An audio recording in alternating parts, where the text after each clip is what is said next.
ஓம் சாய்ராம். ஜெய் சாய்ராம். என் அன்பு குழந்தையே, நம்முடைய வேண்டுதல் நிறைவேறவில்லை என்ற ஏக்கமே நம்மிடம் அதிகம் இருக்கிறது. நான் சொல்வது போலவே செய்து பார். ஒரு மண்டலத்தில், அதாவது 48 நாட்களுக்குள் நிச்சயம் உன்னுடைய வேண்டுதல் நிறைவேறியே தேரும். நான் சொல்வது போலவே உடனே செய்துவிடு. கோவிலில் சாமி முன் இந்த முறைப்படி நாம் பிரார்த்தனை செய்தால் நிச்சயம் நடக்கும். நீ நினைத்தது நிச்சயம் நடக்கும். நமக்கு எப்பொழுது எந்த பிரச்சனை எந்த ரூபத்தில் வந்தாலும் நாம் அந்த பிரச்சனைகளை முடிக்கவும் அதிலிருந்து முழுமையாக விடுபட்டு வெளியே வருவதற்கும் நாம் செய்யும் முதல் காரியம் தெய்வத்திடம் சரணடைந்து பிரார்த்தனை செய்து நம் குறைகளை கூறி வேண்டிய வரங்களை பெற்றுக்கொள்வோம். அது மட்டுமில்லாமல் நமது வாழ்க்கையில் செய்யும் சில சிறிய தவறுகளுக்கும் தெய்வத்திடம் சென்று அதற்கான பரிகாரங்களையும் செய்து புண்ணியத்தையும் தேடிக்கொள்வோம் இல்லையா? ஆனால் கோவிலில் சாமியிடம் வேண்டுவதாக இருந்தாலும் பரிகாரம் செய்வதாக இருந்தாலும் அதற்கு ஒரு முறை இருக்கின்றது. அந்த முறைப்படி நாம் இறைவனிடம் வேண்டினால் கண்டிப்பாகவே அது நிறைவேற்றப்படும். அந்த முறைப்படி பரிகாரம் செய்தாலும் தெய்வம் அதை முழுமையாக ஏற்றுக்கொள்ளும். அதனால் இன்று கோவிலில் தெய்வத்தின் முன் எப்படி பிரார்த்தனை செய்வது, வேண்டுவது பற்றிதான் நாம் இந்த ஆன்மீகம் குறித்த செய்தி தொகுப்பில் காண இருக்கின்றோம். கோவிலுக்கு சென்றால் தெய்வம் முன் மண்டியிட்டு வேண்டு என்ற நிறைய பேர் சொல்லி நாம் கேள்விப்பட்டிருப்போம் இல்லையா? ஆனால் நம்மில் எத்தனை பேர் இந்த முறையில் தெய்வம் முன் மண்டியிட்டு வேண்டியிருக்கின்றோம் என்பது நமக்கு தெரியாது. ஆனால் அடுத்த முறை நீங்கள் குலதெய்வ கோயிலுக்கு சென்றாலும் அல்லது வேறு ஏதாவது உங்களுக்கு பிடித்த தெய்வத்துடைய கோவிலுக்கு சென்று வேண்டினாலும் தெய்வத்தின் முன் முட்டி போட்டு உங்கள் பிரார்த்தனைகளை வையுங்கள். நீங்கள் தெய்வத்தின் சன்னிதானத்திற்கு முன்பு மண்டி போட்டு உங்கள் இரு கைகளையும் ஏந்தி உங்களுடைய பிரச்சனையை குறைகளை கடவுளிடம் சொல்லி வேண்டிய வரங்களை பெற்றுக்கொள்ளுங்கள். இப்படி முட்டி போட்டு வேண்டினாலும் தெய்வம் நாம் கேட்டதை உடனே கொடுக்கும் என சொல்லப்படுகிறது. இப்படி நீங்கள் எந்த தெய்வத்தின் கோவிலுக்கு சென்றாலும் முழங்கால் முட்டு போட்டு மண்டியிட்டு உங்களின் இரு கைகளையும் ஏந்தி வேண்டுதல் வைக்கும்போது உங்களுடைய வேண்டுதலை சீக்கிரமாகவே ஏற்றுக்கொள்வார். அதே நேரம் அந்த வேண்டுதல் சீக்கிரம் தெய்வத்தால் நிறைவேற்றியும் தரப்படும் என்பது காலம் காலமாக மக்களிடம் உள்ள நம்பிக்கை. நீங்கள் நிறைய கோவில்களில் சில தெய்வத்திற்கு வேண்டுதல் வைத்து முழங்கால் மண்டியிட்டு கோவிலை சுற்றி வலம் வருவார்கள். கோவில் படியேறி தங்களுடைய நேர்த்திக்கடனை செலுத்துவார்கள். இப்படி எல்லாம் கூட தெய்வத்திற்கு பிரார்த்தனை செய்யலாம். நம்முடைய சாஸ்திரங்கள் இப்படியும் சிலவற்றை வைத்திருக்கிறது. இருந்தாலும் உங்களுடைய உடம்பை பிரார்த்தனை செய்கிறேன் என்ற பெயரில் வருத்தி கொண்டு நீங்கள் முழங்காலிட்டு கோவிலை சுற்றியோ அல்லது கோவில் படிக்கட்டிலோ நடக்க வேண்டும் என்ற அவசியம் இல்லை.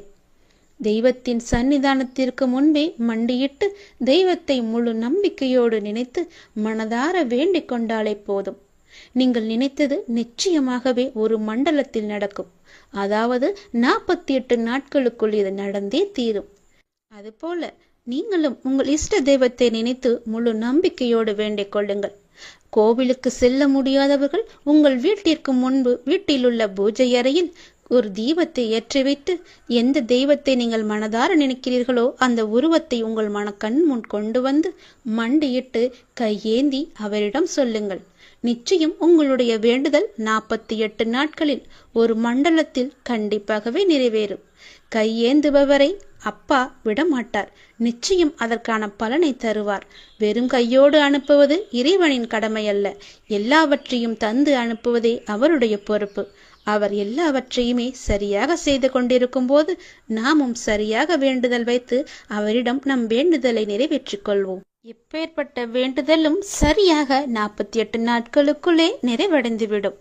உன்னால் முடியாதது என்று எதுவுமே கிடையாது என்று சொல்லும் அளவுக்கு உன்னுடைய காரியங்கள் எல்லாமே கைகூடி வரும். நிச்சயம் நான் சொல்வது சத்தியமான உண்மை. ஒரு முறை செய்து பார். 48 நாட்கள் பொறுத்திருந்து பார். கண்டிப்பாகவே உன்னுடைய வேண்டுதல் நிறைவேறிய பிறகு நீ எண்ணி வந்து பார். நான் சொல்கிறேன், அப்பொழுது நான் சொல்வது உண்மைதான் என்று நீ என்னை அப்பிறகு நம்பினால் போதும். நம்பிக்கையோடு நீ காத்திருந்தாய் அல்லவா? அதனால் உனக்கு இப்போது நல்லது நடக்கப் போகின்றது. என் மீது பொறுமையோடு நம்பிக்கை வைத்து இது நாள் வரை காத்திருந்த உனக்கு நல்லதை நான் செய்து வைக்கப் போகின்றேன். உன்னுடைய வீட்டில் நீ என் குழந்தை அல்லவா? உன் மனம் இதுவரை ஏங்கி தவித்த ஒரு விசேஷம் உன் வீட்டில் விரைவாக நடக்கப் போகின்றது. அதற்கு நானே முழு பொறுப்பையும் எடுத்துக்கொள்ளப் போகின்றேன். ஒவ்வொரு முறையும் உனக்கு நான் வாக்களிக்கும் பொழுது இது நடக்குமா என நம்பிக்கை இழக்காதே. நான் உனக்கு ஒரு நல்ல விஷயத்தை சொல்லும்போது உனக்கே தெரியாமல் உன் மனதிற்குள் அலட்சியமான ஒரு ஒளி உனக்குள்ளே பிறக்கிறது. அது இல்லாமல் நீ பார்த்து கொண்டால் நான் சொல்வது எல்லாமே உனக்கு நிச்சயம் பழிக்கும். பல நல்லதுகளை சொல்கின்றேன், ஆனால் அது உனக்கு ஒன்றுமே நடக்காமல் போனதற்கு காரணம் இது மட்டும்தான். உன் மனதிற்குள் நான் சொல்லும்போது ஏதோ ஒரு அலட்சியத்தன்மை உனக்குள்ளே பதில் சொல்லிக் கொண்டிருக்கிறது. முதலில் அந்த எதிர்மறையை உனக்குள்ளிருந்து வெளியே கொண்டு வா. நேர்மறையை அங்கே நீ வைத்து விடு. விரைவாகவே நான் சொன்னது போலவே உன் மனம் ஏங்கிய ஒரு விசேஷம் உன் வீட்டில் விரைவாக நடக்கும். அதற்கு நானும் பொறுப்பு. நான் சொல்வது எல்லாம் நடக்க வேண்டும் என்ற நம்பிக்கை உனக்கு இருந்தால் நிச்சயம் இது நடக்கும். நம்பிக்கை மட்டும் நீ இழக்கக்கூடாது. உன்னோடு இருப்பது நான் அல்லவா? நான் தானே நடக்கின்றேன், நான் தானே நடத்தி வைத்து கொண்டிருக்கின்றேன். நீ நடத்தப் போவதும் நான் தானே. நான் இருக்கும்போது உனக்கு என்ன பயம்? ஏன் உனக்குள்ளே அவநம்பிக்கையை குடிக்கொண்டிருக்கிறது? அந்த அவநம்பிக்கையை எடுத்துவிட்டு நம்பிக்கையை அங்கே வை. நம்பிக்கையோடு காத்திரு, நல்லது நடக்கும். நான் இருக்கின்றேன். உன் மனதில் இப்போது உள்ள அந்த மன வருத்தத்தை உனக்கு நிறையவே கொடுத்தவர்கள் எல்லாம் நன்றாக இருப்பது போல உன் மனதில் தோன்றிக் கொண்டிருக்கிறதல்லவா? அவர்கள் நன்றாக இல்லை, ஏதோ ஒரு சிரமத்திற்கு உள்ளாகி கொண்டுதான் இருக்கின்றார்கள். என்னை துன்பத்திற்கு ஆளாக்கிவிட்டு அவர்கள் மட்டும் நன்றாக இருக்கிறார்கள் என்று உன் மனம் அவ்வப்போது சொல்லி சொல்லி அழுது கொண்டிருக்கின்றாய். நல்லவர்களுக்கு காலமே இல்லை என்று ஏங்கி தவித்துக் கொண்டிருக்கின்றாய். அது தவறு. நீதி வெல்லும், நிச்சயம் வெல்லும். தெய்வம் இன்றே கொல்லும் என்ற ஒரு வாக்கு போல நான் அவர்களை பார்த்து விட்டேன். ஒரு கை. அதனால் நீ பயப்படாதே. நீ எதனால் பயந்து கொண்டிருக்கின்றாயோ அந்த பயமெல்லாம் இனி உனக்கு வரவே வராது. அவர்களுக்கு புரிய வைக்க வேண்டிய விதத்தில் நான் புரிய வைத்து விட்டேன். ஆனால் அதற்காக நீ செலவிடும் நேரத்தை விட இந்த வருத்தத்திலிருந்து உன்னை எப்படி மீட்க வேண்டும் என்று முயற்சி செய். எந்த விதமான ஆரோக்கியமான சிந்தனைகள் உன் மனதில் எழ வேண்டும் என நீ சிந்தித்து அதற்கு நீ முயற்சி செய். யாருக்கு எதை எப்போது புரிய வைக்க வேண்டுமோ அதை நான் புரிய வைத்து விட்டேன். நீ கவலையின்றி மீண்டு வா. உன் வருத்தத்திலிருந்து வெளியே வா. உனக்கு தேவையான சக்தி முழுவதையும் நான் தருகின்றேன். உன் மனதில் உள்ள எதிர்மறையை நீக்கிவிடு. உன் வாழ்க்கையில் நீ பயணித்த பாதையை நான் பார்க்கிறேன். சந்தோஷம், நிம்மதியை விட கஷ்டமும் கண்ணீரும் இருப்பதை என்னால் உணர முடிகிறது. உன்னை தேற்றுவதற்காகத்தான் நான் இங்கு உனக்கான எல்லாவற்றையும் சரி செய்து கொண்டிருக்கிறேன். உன் வாழ்க்கையின் சூடுகளை நான் திருத்தி எழுத உன் கர்ம வினைகளுடன் நான் போராடி வருகிறேன். அதை நன்றாக நீ உணர்கிறாய் அல்லவா? உன் கண்ணீரை உன்னை உண்மையாக நேசித்தவர்களுக்காக மட்டும் சிந்து. அதில் தவறு இல்லை. உன்னை துளி கூட மதிக்காது ஏளனமாய் பார்ப்பவர்களுக்காக கண்ணீர் என்னும் பொக்கிஷத்தை நீ வீணாக்காதே. உன் வழி நான் எப்படி புரியாமல் இருப்பேன்? உனக்கு மன வலி ஏற்பட்டதற்கு நியாயம் கேட்கிறாய். அதற்கு நான் நிச்சயம் நியாயம் வழங்குவேன். அது வரைக்கும் நீ பொறுமையாய் நம்பிக்கையுடன் இரு. உனக்கான காலத்தை நான் உருவாக்கிவிட்டேன். இன்னும் சிறிது காலத்தில் அதில் நீ பயணம் செய்ய போகிறாய். உன்னை நான் கண் கலங்க விட மாட்டேன். நீ கண் கலங்கினால் என் மனம் வலிக்கிறது. உன்னை நிச்சயம் நான் செம்மைப்படுத்தி உயர்த்துவேன். உனக்கு நான் எப்போதும் துணை இருப்பேன். உன்னுடைய உண்மையான உழைப்பு, தன்னம்பிக்கை, உண்மை, தைரியம் உள்ளவர்களுக்கு சோதனைகள் பல வரும். அதையும் தாண்டி அவர்கள் சாதனை படைக்கும் காலமும் வந்துவிட்டது. உறவுகளுக்குள் நீ பட்ட துயரெல்லாம் நான் அறிவேன். இருந்தும் நீ அவர்களிடம் கொண்ட அனுசரணை, செய்த தர்மம் என்றும் உன்னை வாழ வைக்கும். இனி உன் வாழ்க்கையில் நீ விரும்பிய வளங்கள் அனைத்தையும் உன்னை வந்து அடையும்படி நான் செய்வேன். இது உன் நற்குணத்திற்கான பரிசு. உன் மதிப்பை அவர்கள் உணரும்படி நான் செய்வேன். தேடி வந்த அதிர்ஷ்டத்தை நீ தொலைத்து விடாதே. இதை கேட்டுவிட்டு நீ தூங்கு. நாளை ஆனந்த கண்ணீருடன் நன்றி கூற நீ ஓடோடி வருவாய். உங்கள் வார்த்தைகளை எல்லாம் நான் கேட்கிறேன். அதனால்தான் நான் பச்சை நிற உடையில் வந்திருக்கிறேன். என்னை நம்பு, இந்த பாபா உங்களுக்கு பொறுப்பாக இருப்பார். நித்தம் நித்தம் எத்தனையோ சொல்லென்னா சோதனைகள், சோதனைகளினால் வரும் உனக்கு வேதனைகள். ஒவ்வொரு கணமும் உங்கள் பொறுமையையும் நம்பிக்கையும் தகர்க்க பார்க்கின்றன. எனக்கு எல்லாம் தெரியும். கொஞ்சம் பொறுமையோடும் நம்பிக்கையோடும் இருந்தால் உனக்கு மனநிறைவானதை என்னால் அளிக்க இயலும். நல்லதே செய், நான் இருக்கிறேன் உனக்கு. பாபாவின் செயல்களை அறிவது என்பது மிகவும் கடினம். ஆனால் ஒன்று மட்டும் உண்மை, பாபாவின் செயல்களில் ஒரு உட்பொருள் இருக்கும். அவரை நம்பும் பக்தர்களை அவர் என்றும் கைவிடவே மாட்டார். பாபாவின் விருப்பப்படியே அனைத்தும் நடக்கும். சில நிகழ்வுகள் நமக்கு கெடுதல் என நினைப்போம், ஆனால் கடைசியில் அது நன்மையாக முடியும். சில சமயங்களில் பாபாவின் தண்டனை நம்மை நல்லபடியாக பற்று வைப்பதற்காகவே இருக்கும். ஆகையால் உணர்ந்து குரு பகவானின் சாய்பாபாவின் ஆசியை நாம் பெற முன் வர வேண்டும். உனக்கு வரும் கஷ்டம் உன்னை தைரியப்படுத்தத்தானே தவிர உன்னை சோகப்படுத்த இல்லை என்பதை நினைவில் கொள். என்னிடம் உள்ளவன் கஷ்டத்தை பார்த்து கலங்க மாட்டான். மாறாக என் சாயப்பாவை மீறி என்ன நடக்கும் என்று தைரியமாக நிற்பான். உன் சாயப்பா உன் அருகில்தான் நிற்கிறேன். எதற்கும் பயப்படாமல் தைரியத்தோடு நில். உனக்கு வெற்றி கிட்டும். உன்னை தேடி அதிர்ஷ்டம் வரப்போகிறது.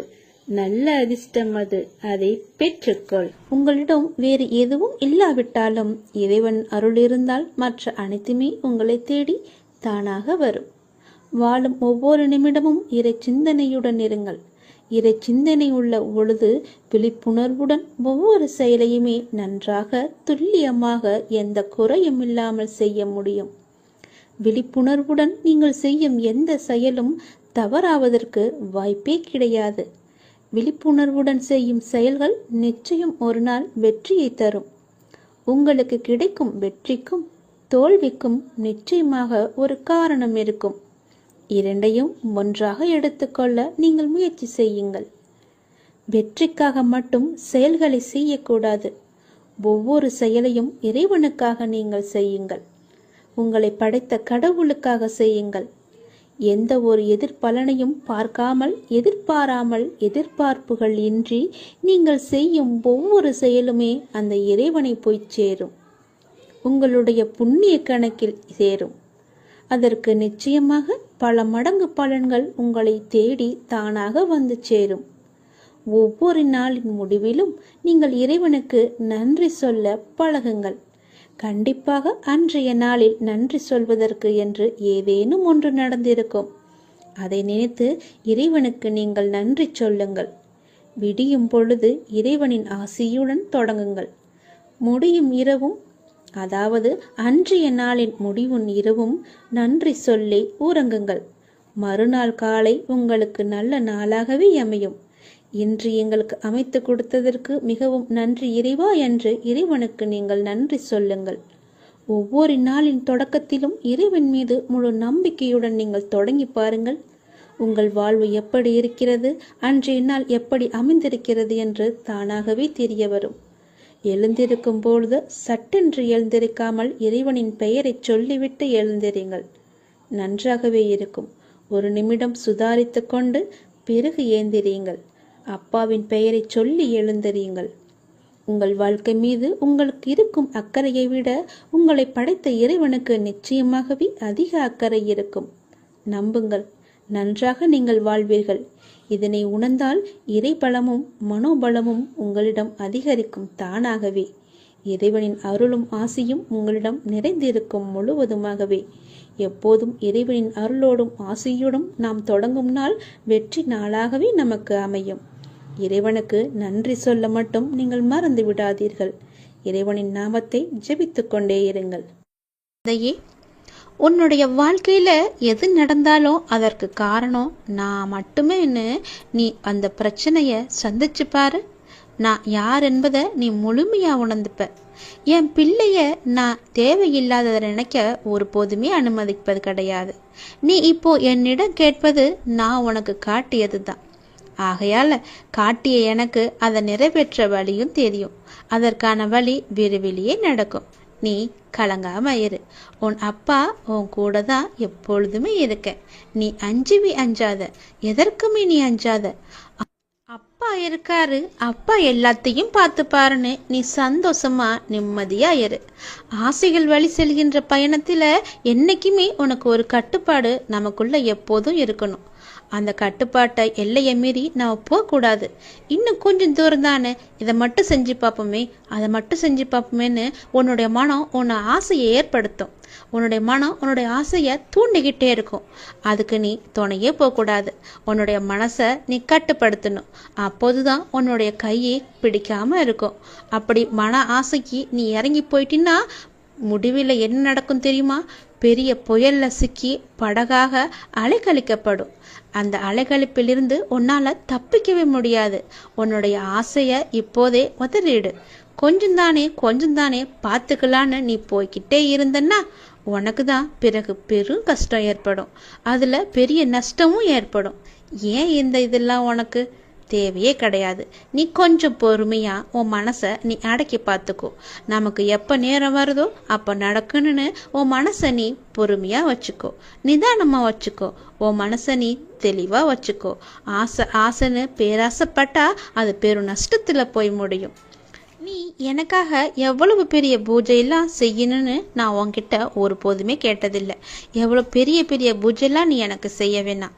என் பேரை சொல்லி என்னை நீ மனசில் நினச்சிக்கிட்டு எனக்கு அறுசுவை உணவு படையலிட்டு அதை திருப்திப்படுத்துவதை விட இல்லாத வரியோ வாயில்லாத ஜீவராசிகள் என யாருக்காவது உன்னால் முடிஞ்ச உணவை நீ கொடு. அதில் நான் திருப்தி அடைவேன். உன்னை மிகவுமே கிட்ட வந்து உன்னிடம் இருப்பேன். என் வார்த்தைகள் மீது நம்பிக்கை வை. உனக்கு மன நிறைவு கிடைக்கும். அப்பா சொல்வது உனக்கு புரியுதா? நீ எனக்கு அதை செய் இதை செய்யின்னு நான் எப்போதுமே யாருக்கிட்டையும் கேட்க மாட்டேன். அது எனக்கு தேவையும் இல்லை, அது எனக்கு வேண்டவும் வேண்டாம். நீ செய்யணும் எனக்கு ஆசைப்பட்டினா இல்லாதவங்களுக்கு செய். அவங்க மன மகிழ்ச்சி அடைவாங்க இல்லையா?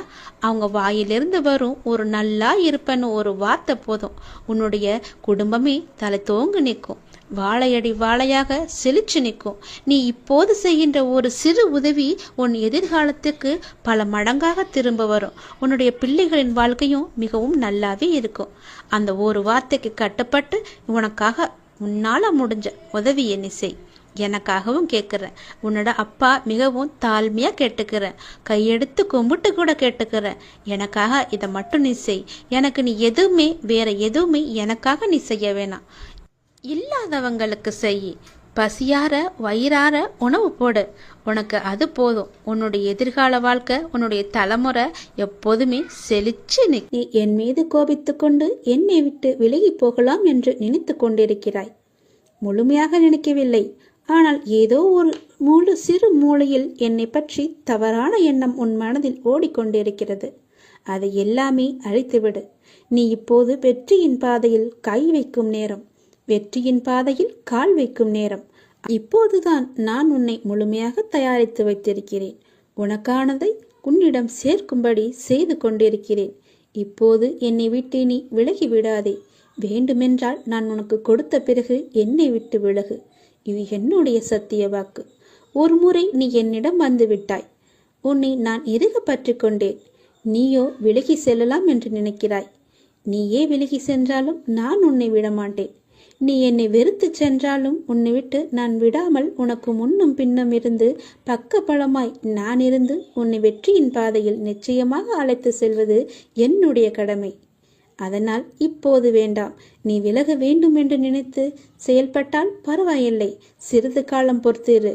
உனக்கானதை நான் உன்னிடம் ஒப்படைத்த பிறகு என்னை விட்டு நீ விலகி கொள்ளலாம். நீ போனாலும் நான் உன்னை விட்டு போக மாட்டேன். அது உன்னுடைய இஷ்டம். நீ உன் லட்சியங்களில் வெற்றியடையும்படி நான் செய்வேன். உனது எண்ணங்கள் அனைத்தும் தவறாக நடக்கிறதே, என்ன செய்வது என்று யோசிக்காதே. அனைத்துமே மாறப்போகிறது. எதிலுமே நிதானமாக யோசித்து செயல்படு. அதுதான் இப்போதைக்கு உள்ள நிலைமையின். அவசரப்படாதே. நிச்சயம் உனக்கு வெற்றியே கிட்டும். உன் வாழ்க்கையில் நடக்கின்ற யாவுமே உன்னுடைய கர்ம வினைகளின்படி நடப்பவைதான். அப்படி இருக்கையில் நீ துயரங்களை எதிர்கொண்டுதான் ஆக வேண்டும். உன்னுடைய கஷ்டங்களையெல்லாம் இப்போதுதான் நான் முடிவுக்கு கொண்டு வந்திருக்கிறேன். இந்த சமயத்தில் என்னை விட்டு விலகிவிடாதே. உன்னை நான் கும்பிட்டு கேட்கிறேன். இப்போது வேண்டாம். நான் உனக்கானதை தந்த பிறகு நீ என்னை விட்டு செல். நான் போக மாட்டேன். மீண்டும் உன்னிடம் சொல்லிவிட்டேன். உன்னை நான் எப்படியெல்லாம் வாழ வைக்க வேண்டும் என்று ஒரு கற்பனை கோட்டையை நான் கட்டி வைத்திருக்கிறேன். அதை எல்லாவற்றையுமே நான் உனக்கு செய்து தருவேன். நீ மென்மேலும் வளர்ச்சியடைந்து வாழ்வாங்கு வாழப்போகிறாய். உங்களுடைய எண்ணங்களாலும் செயல்களாலும் மனதாலும் என்னையே ஒருமுகப்படுத்தி சரணடையுங்கள். உங்களை கணத்துக்கு கணம் நான் சுமந்து கொண்டிருக்கிறேன். நான் இனியும் சுமப்பேன். என் சொல்படி நட. உனக்கான வெற்றிகள் எல்லாமே வந்து சேரும் நல்ல காலம் வரப்போகிறது. மன நிறைவுடன் நீ வாழப்போகிறாய். அதற்கு நானே பொறுப்பு. தயவு செய்து இப்போது நீ என்னை விட்டு விலகிவிடாதே. கொஞ்ச நாள் பொறுமையாக இரு. உனக்கானதை நீ கேட்டதை நான் உன்னிடம் ஒப்படைத்த பிறகு போ. நீ நினைக்கும் எல்லாம் உன்னை வந்து சேரும் நேரம் வந்து விட்டது.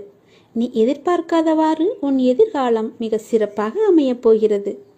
நீ அன்பிற்காக ஏங்கி நிற்கும் உன் மனநிலையை மாற்றி உன் அன்பிற்காக மற்றவர்கள் உன்னை தேடி வரும்படி நான் செய்கிறேன். நீ யாரிடமும் போய் அன்பிற்காக ஏங்கி நிற்காதே. அவைகள் உன்னை உதாசீனப்படுத்தியவர்கள், உதாசீனப்படுத்தி கொண்டிருப்பவர்கள். அவர்களால் உனக்கு எந்த ஒரு நன்மையும் கிடையாது. அவர்களை நீ விட்டுவிடு. உன்னுடைய அன்பை தேடி உனக்காக உன்னுடைய உறவு வந்து கொண்டிருக்கிறது. அதை நீ ஏற்றுக்கொள். அந்த அன்பை உதாசீனப்படுத்திவிட்டு இந்த அன்பை நீ ஏற்றுக்கொள். என் வார்த்தைகள் மீது நம்பிக்கை வைத்து செயல்பட்டு பார். கவலைப்படாதே. நான் இருக்கிறேன். உன்னோடு என்றுமே நான் இருப்பேன். உன்னை நான் எல்லா வகையிலுமே காப்பாற்றி கொண்டு தான் இருக்கிறேன். காப்பாற்றி கொண்டும் வருகிறேன். என் பக்தர்களை ஒவ்வொரு நிமிடமும் நான் கவனித்து வருகிறேன். அவர்கள் எந்த வேலையாக சென்றாலும் அவர்களுக்கு முன்பாகவே அங்கு சென்று நான் காத்திருப்பேன். அவர்களுடைய வேலையை சுலபமாக முடித்து கொடுப்பதற்கு நீயும் அப்படித்தான் செய். நீ என்னிடம் சொல்லிவிட்டு செல். நான் உனக்காக நீ செல்லும் இடமெல்லாம் நான் வந்து கொண்டே இருப்பேன். உனக்கு முன்பாகவே சென்று உன்னுடைய வேலையை நான் பூர்த்தி செய்து தருகிறேன். நீ எதை செய்தாலுமே அதில் ஒரு குறையை கண்டுபிடிப்பதற்கென ஒரு கூட்டம் இருந்து கொண்டேதான் இருக்கும். அந்த கூட்டத்தை பற்றி நீ கவலைப்படாதே. அவர்களுடைய வார்த்தைகளை நீ காதில் வாங்காதே. அவர்களை உன் மனதிலிருந்தே, உன் கண்ணிலிருந்தே, உன் பார்வையிலிருந்தே தள்ளி வைத்துவிடு. அவர்கள் சொல்வது சொல்லட்டும். இந்த காதில் வாங்கி அந்த காதில் நீ விட்டுவிடு. அதை உன் மனதிற்குள்ளும் புத்திக்குள்ளும் எடுத்துக்கொள்ளாதே. அவர்கள் உன்னை எப்படி வீழ்த்தலாம் என்று ஆசைப்படுகிறார்கள். அவர்களுடைய ஆசையை நீ பூர்த்தி செய்யக்கூடாது அல்லவா? அதற்காகத்தான் சொல்கிறேன், அவர்களுடைய பேச்சை நீ கேட்காதே என்று. அவர்கள் குறை கண்டுபிடித்தால் கண்டுபிடிக்கட்டும். நீ உன்னுடைய பாதையை நோக்கி சென்று கொண்டே இரு. உன்னுடைய பாதை நல்ல பாதை. அது நான் காட்டிய பாதை. என் பாதை என்றுமே தவறானது இல்லை. அதனால் நீ தைரியமாக செல். முன்னேற்றிக் கொண்டே நீ இருப்பாய். நிச்சயம் நீ முன்னேறுவாய். எதையுமே நீ பெரிதாக எடுத்துக்கொள்ளாதே. அவர்கள் சொன்னால் சொல்லட்டும். உன் லட்சியம் எதுவோ அதை நோக்கி உன்னுடைய பயணம் இருக்கட்டும். உரு தரும், ஒளி தரும், உயிர் தரும், யாவும் தரும், வரம் தரும், மனம் தரும், மனதில் புதிதாய் மலர்ச்சி தரும். சாயி உன்னை பணிந்தால் தீமை செய்யும் காயம் மாறும், உரு பெறும். சாயி மகாராஜியை நீ வேண்டிக்கொள். சாயப்பா இருக்கும்போது எனக்கென்ன கவலை வந்துவிடும் என்று சொல்லிக்கொள். உன் மனதார என்னை கூப்பிடு. நான் ஓடோடி வருகிறேன். என்னை ஒரு நொடி நினைத்தால் நான் உனக்கு பல மடங்கு தருவேன். நேற்று நடந்ததை எல்லாவற்றையுமே நீ மறந்துவிட்டு இன்று நடப்பதில் மட்டும் நீ கவனத்தை செலுத்திப்பார். நாளை நடப்பது எல்லாமே உனக்கு நன்றாக இருக்கும். என்னுடைய துணையோடு நீ நிச்சயம் முன்னேறுவாய். என் துணை எப்போதுமே உனக்கு உண்டு. மனத்தின் அடித்தளத்திலிருந்து என்னை கூப்பிடு. எல்லா பதிவுகளிலும் நீ செல்லும் இடங்களிலும் நான் உன்னை நிச்சயம் ரட்சிப்பேன். நான் உன்னை காத்து வருகிறேன். என் மீது நம்பிக்கை வை. என் குழந்தை என்றுமே நன்றாக இருக்க வேண்டும்.